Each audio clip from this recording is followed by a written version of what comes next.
Hello friends, इस topic में आप जानेंगे सुप्रीम कोर्ट के एक बहुत ही बड़े लेटेस्ट जजमेंट के बारे में, जो कि दाखिल खारिज, जमाबंदी और रसीद से संबंधित बहुत ही बड़ा आदेश है।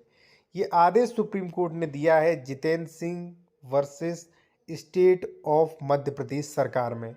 इस आदेश के बारे में जानेंगे और साथ में ही दो टॉपिकों पर हम और चर्चा करेंगे कि यदि मान लीजिए आप म्यूटेशन नहीं करवाते हैं तो क्या क्या परेशानी हो सकती है आपको भविष्य में, और म्यूटेशन करवाने की यानी दाखिल खारिज करवाने की लास्ट डेट, लास्ट समय सीमा साथियों क्या है। सबसे पहले हम जान लेते हैं सुप्रीम कोर्ट के दाखिल खारिज, जमाबंदी अधिकार अभिलेख से लेकर जो मामला दिया गया है कि दाखिल खारिज की मान्यता खत्म, यानी कि दाखिल खारिज किसी के हित में स्वामित्व या सरोकार उत्पन्न नहीं करता है, उसके बारे में क्या कुछ कोर्ट ने कहा। देखिए, इससे पहले मैं एक चीज़ आपको और बता दूं, यदि मान लीजिए ये जो ऑर्डर दिया गया है वो जितेंद्र सिंह वर्सेस मध्य प्रदेश सरकार वाले में दिया है सुप्रीम कोर्ट के द्वारा। इसकी पीडीएफ चाहे तो वो भी आप ले सकते हैं, लीगल एडवाइस या मान लीजिए कोई भी जमीन का डॉक्यूमेंट चेक करवाना चाहते करवा सकते हो। कॉन्टैक्ट नंबर आपको वीडियो की डिस्क्रिप्शन में दिया गया है।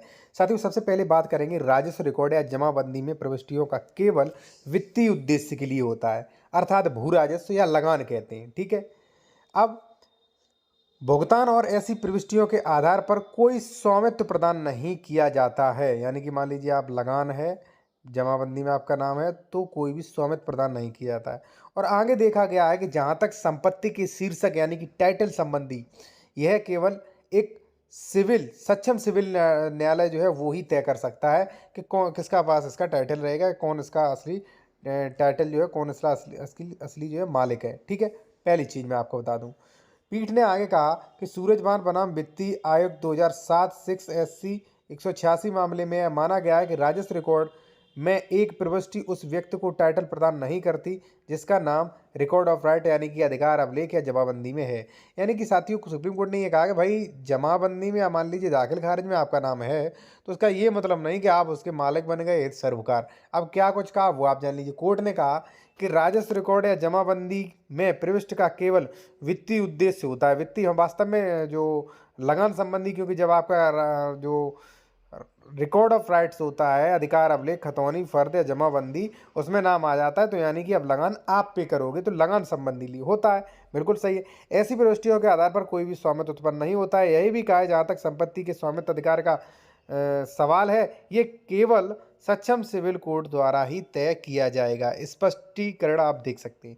अब पांचवा पॉइंट देखिए, यहाँ पे बेंच ने कहा जैसा कि यह हो सकता है कि कानून के तय नियमों के अनुसार म्यूटेशन प्रविष्टि यानी कि दाखिल खारिज प्रविष्टि जो है व्यक्ति के पक्ष में कोई अधिकार, स्वामित्व अधिकार या सरोकार प्रदान नहीं करती है, और राजस्व रिकॉर्ड में म्यूटेशन केवल वित्तीय उद्देश्य के लिए होता है। बार बार वही बात है। ठीक है, स्पष्टीकरण आप देख सकते हो कि मान लीजिए खतौनी में आपका नाम है, दाखिल खारिज हो गया है, तो वित्तीय उद्देश्यों के लिए है। अब कानून के तय प्रक्रियाओं के अनुसार यदि टाइटल के संबंध में कोई विवाद है, टाइटल के संबंध में कई विवाद होते हैं, ठीक है, और विशेष रूप से यहाँ पे ध्यान देने वाली बात है जब वसीयत के आधार पर म्यूटेशन की प्रविष्टि मांग की जाती है। देखिए साथियों, जब आपने वसीयत करा ली, कोई आपको वसीयत करा गया, तो अभी आप मालिक नहीं बने, वो एक्सपायर हो गया, फिर भी आप मालिक नहीं बने, लेकिन वसीयत के आधार पर जब आप दाखिल खारिज करवा लेंगे तब आपको बहुत ज़्यादा राइट्स मिल जाएंगे। तो उसी के संबंध में देखिए क्या कहा गया है कि विशेष रूप से जब वसीयत के आधार पर म्यूटेशन दाखिल खारिज की मांग की जाती है तो वसीयत के आधार पर टाइटल अधिकार का दावा करने वाली पार्टी को सिविल कोर्ट आना चाहिए और अपने अधिकारों को स्पष्ट करना चाहिए। उसके बाद ही सिविल कोर्ट निर्णय देगा कि कौन असली मालिक है, किसके हक में टाइटल है, और उसके बाद अपनी दाखिल खारिज एंट्री करवाई जाएगी राजस्व रिकॉर्ड में। ठीक है, बहुत अच्छी प्रक्रिया और बहुत अच्छा कहा है सिविल जो सुप्रीम कोर्ट है बहुत। अब हो क्या रहा है एक्चुअली साथियों, वसीयत कर दी है, वो जाते हैं तहसील में और दाखिल खारिज करवा लेते हैं जाके, और भाई फर्जी वसीयत या कैसी वसीयत है, दाखिल खारिज करवाते। एक्चुअली मामला ऐसा होना चाहिए कि भाई वसीयत को पहले आप ले जाइए सिविल कोर्ट में, सिविल कोर्ट वही टाइटल सूट जो है वहाँ पे डिसाइड करेगा किसका टाइटल है। टाइटल डिसाइड करने के बाद जो ऑर्डर हो, ऑर्डर के आधार पर आपको म्यूटेशन एंट्री करवानी चाहिए। तो साथियों, यदि मान लीजिए आपका वसीयत संबंधी कोई मसला है, कोई अगेंस्ट में वसीयत आपके केस लड़ रहा है, तो ये जो रूल है आपके लिए बहुत बहुत फ़ायदेमंद हो सकता है। ठीक है। और एक चीज़ और, मान लीजिए PDF लेना चाहते हैं, मान लीजिए लीगल एडवाइस के लिए संपर्क कर सकते हैं। कॉन्टैक्ट नंबर वीडियो के डिस्क्रिप्शन में साथियों दिया गया है पहले से, ठीक है। अब साथियों हम बात करेंगे कुछ महत्वपूर्ण पॉइंटों पर कि दाखिल खारिज आपने नहीं करवाया, ठीक है, तो क्या क्या परेशानी होगी, चाहे वसीयत है, दान पत्र है, रजिस्ट्री है, ठीक, पहली चीज़। और दाखिल खारिज करवाने की लास्ट समय सीमा क्या है, कई लोगों के ये प्रश्न होते हैं, इसलिए मैं आपको स्पष्टीकरण कर दूं इसका। देखिए साथियों, यदि दाखिल खारिज आपने नहीं करवाया है, पहले तो यदि आपके हक में कोई वसीयत कर गया है, वो एक्सपायर हो गया है, तो वसीयत आप रखे मत रहिए, उसका म्यूटेशन के लिए अप्लाई करिए, पहली चीज़, ठीक है। यानी कि वसीयत द्वारा नामांतरण या दाखिल खारिज या म्यूटेशन बोल सकते हैं। दूसरी चीज़, दान पत्र किया है उसका भी म्यूटेशन होगा।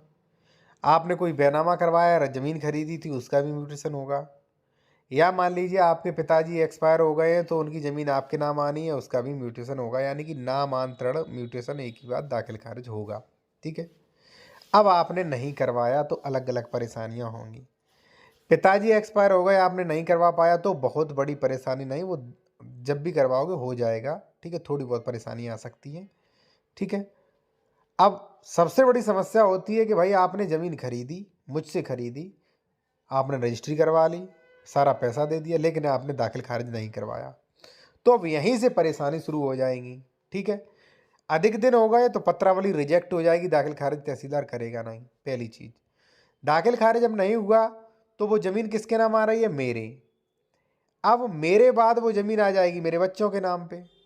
दिक्कत है भाई, ज़मीन आपके नाम हो गई लेकिन मेरे बच्चों के नाम चली जा रही है, कल से मुझे कुछ हो गया तो। उसके बाद साथियों, हो सकता है खतौनी में मेरे नाम ज़मीन चल रही है, तो हो सकता है मैंने खतौनी निकलवाई और किसी दूसरे व्यक्ति को बेच दिया कि भाई देखिए खतौनी में मेरे नाम ज़मीन है, ये ले लीजिए। इसलिए ज़मीन जब भी खरीद रहे हो तो सावधानी से खरीदिए, डॉक्यूमेंट चेक करवा के, ठीक है। तो मैं हो सकता है बेच बेच दूँ, पैसा ले लूँ, रजिस्ट्री करवा दूँ, पता चले वो जाए और आप और वो लड़ो, फिर आप दोनों लोग जो है कोर्ट कचहरी करो जाके, ठीक है। एक तो ज़मीन रजिस्ट्री की जाती है। हो सकता है खतौनी मेरे नाम है, मैं KCC उस पर लोन करवा लूँ, लोन पास करवा लूँ, ठीक है। हो सकता है लैंड एक्वायरेशन में वो ज़मीन चली जाए तो दाखिल खारिज किसके नाम है, अभी भी मेरे नाम है, तो हो सकता है मैं उसका पैसा ले लूँ, ठीक है ना।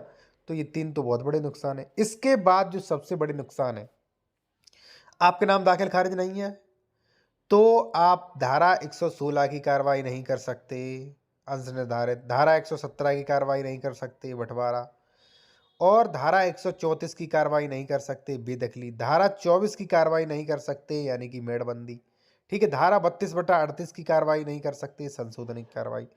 तो इतनी सारी आप कार्रवाई भी नहीं कर सकते कि इन कार्रवाइयों के लिए आपकी खतौनी जरूरी है, खतौनी में नाम होना, ठीक है, क्योंकि रेवेन्यू की कार्रवाइयाँ हैं, तो ये बहुत ज़रूरी है साथियों, ठीक है। अब सवाल आता है सबसे बड़ा, लास्ट समय सीमा क्या है दाखिल खारिज म्यूटेशन की। देखिए, आपने रजिस्ट्री कराई दिनांक 1 तारीख को, तो आप लगभग 35 दिन बाद स्वयं बिना एडवोकेट के दाखिल खारिज करवा सकते हो निर्विवादित रूप से, ठीक है। कोई दिक्कत आती है तो कंसल्टेशन के लिए जो है हमारा फ़ोन नंबर वीडियो के डिस्क्रिप्शन में दिया गया है, डायरेक्ट कॉल मत करिएगा, व्हाट्सएप पे मैसेज करके पहले कॉल वो करवाइए, ठीक है। साथियों, 35 दिन के बाद आप स्वयं करवा लो, नहीं दाखिल खारिज होता है तो आप लगभग 3 महीने में करा लीजिए, ठीक है। उसके बाद आप 1 साल तक करवा लीजिए, और अधिक समय बीतता जाता है तो आपको तहसीलदार को रिश्वत देनी पड़ेगी, और यही समय अगर 15-20 साल हो गया तो तहसीलदार जो है साथियों, वो किसी भी कीमत पे आपका दाखिल खारिज नहीं करेगा। फिर आपको 229B यानी कि धारा 144 में घोषणात्मक वाद लाना पड़ेगा।